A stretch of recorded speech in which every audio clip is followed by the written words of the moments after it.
नमस्कार दोस्तों, कैसे हैं आप सभी। तो जैसा कि आज हम लोग चैप्टर नंबर 2 साइंस में जो कि है क्या हमारे आसपास के पदार्थ शुद्ध हैं के बारे में पढ़ेंगे, जिसमें कि आज हम पेज नंबर 16 पे देखेंगे। तो आइए देखते हैं। इस चैप्टर का ये दूसरा पेज है। तो हमको देखिए क्रियाकलाप पढ़ना है मिश्रण के प्रकार के बारे में। तो देखिए मिश्रण क्या होता है, इसके बारे में हम लोगों ने पहले देखा था कि अवयवों की प्रकृति के अनुसार विभिन्न प्रकार के मिश्रणों का निर्माण होता है।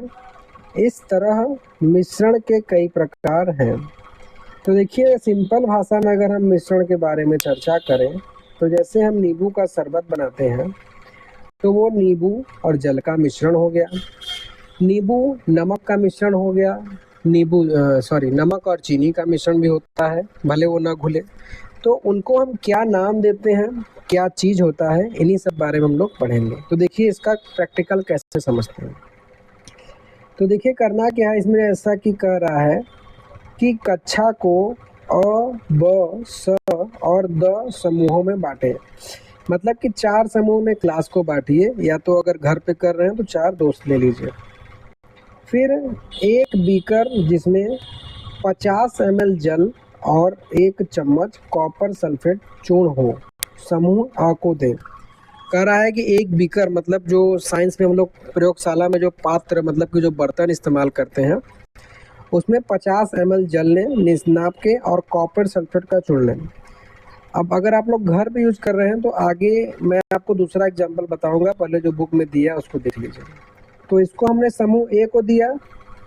फिर समूह ब को एक बीकर में 50 ml जल तथा 2 चम्मच कॉपर सल्फेट छोड़ दें। मतलब कि एक ग्रुप को हमने 50 ml जल और 1 चम्मच कॉपर सल्फेट दिया था, लेकिन बी को जल तो वही रहेगा, बस कॉपर सल्फेट 2 चम्मच कर देंगे। फिर उसके बाद कॉपर सल्फेट और पोटेशियम परमैंगनेट या साधारण नमक, जिसको कि हम सोडियम क्लोराइड कहते हैं, इसको आप तीसरे समूह स और द को दें। हाँ, मैंने एक को अगर जैसे आप कॉपर सल्फेट और पोटेशियम मैग्नेट स को दे रहे हैं तो द को आप साधारण नमक देंगे, जैसा कि इसमें पृथक पृथक कहा है।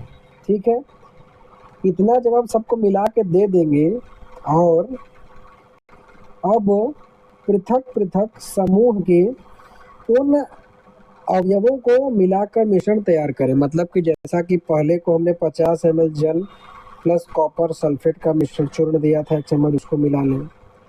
दूसरा वाले को 50 ml जल और 2 चम्मच कॉपर सल्फेट दिया था, समझ रहे हैं ना। तो ऐसे सभी को मिला लें। तो उसके बाद आप देखेंगे कि उनके रंग और बनावट के आधार पर एक रिपोर्ट तैयार करेंगे आप।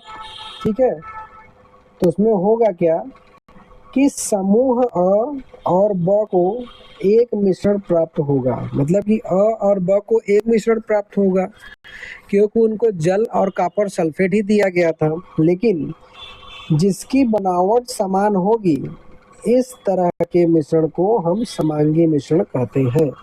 मतलब कि ऐसे मिश्रण जिनकी बनावट समान होती है उनको हम क्या नाम देते हैं, समांगी मिश्रण या विलयन कहते हैं। तो इस तरह के मिश्रणों के कुछ अन्य उदाहरण हैं, जैसे जल में नमक, जल में चीनी। मतलब जैसे क्वेश्चन आपसे मास्टर साहब पूछ लिए कि जल में नमक किस प्रकार का मिश्रण है, तो आप क्या कहेंगे, समांगी मिश्रण है। ठीक है, तो देखिए दोनों समूहों से प्राप्त घोल के रंगों की तुलना करें। यद्यपि दोनों समूह के पास कॉपर सल्फेट का घोल है, लेकिन उन दोनों घोलों के रंगों की तीव्रता पृथक पृथक है। मतलब कि दोनों का रंग अलग अलग है। ऐसा क्यों है आप बता सकते हैं। तो देखिए ऐसा इसलिए है क्योंकि ए को हमने केवल 1 चम्मच कॉपर सल्फेट दिया था और जबकि बी को 2 चम्मच कॉपर सल्फेट दिया था। तो कॉपर सल्फेट की मात्रा अलग अलग दिए थे, इसलिए ऐसा हुआ। ठीक है, तो देखिए यह दिखलाता है कि समांगी मिश्रण पृथक पृथक संगठन रख सकते हैं। समूह स और द ने, मतलब तीसरे और चौथे समूह ने जो मिश्रण प्राप्त किया है उसके अंश भौतिक दृष्टि से पृथक हैं। भाई अलग तो रहेगा ही, एक को हमने सोडियम क्लोराइड दिया था, दूसरे को पोटेशियम परमैंगनेट और कॉपर सल्फेट दिया था। तो इस तरह के मिश्रण को विषमांगी मिश्रण कहेंगे। ठीक है, मतलब कि जब हम दो मिश्रण की तुलना करेंगे और वो भौतिक दृष्टि से अलग रहेंगे तो उनको हम क्या नाम देंगे बच्चों? विषमांगी मिश्रण। इसका और उदाहरण देखेंगे तो जैसे सोडियम क्लोराइड की तुलना जब आप लोहे की छीलन से करेंगे तो इसको हम विषमांगी मिश्रण कहेंगे। नमक और सल्फर, जल और तेल, ये सब पृथक है भौतिक दृष्टि से, तो इनको हम विषमांगी मिश्रण कहेंगे। ठीक है, तो देखिए ये हम लोगों ने प्रैक्टिकल देखा और हमने देखा क्या कि समांगी मिश्रण और विषमांगी मिश्रण क्या होता है। तो अगर बताया गया लेक्चर में अगर कोई भी दिक्कत हो तो आप दिए गए नंबर से कभी भी पूछ सकते हैं, वीडियो चाहे जब भी देखें। तो मिलते हैं नेक्स्ट वीडियो लेक्चर में। सो थैंक्स फॉर वॉचिंग, धन्यवाद।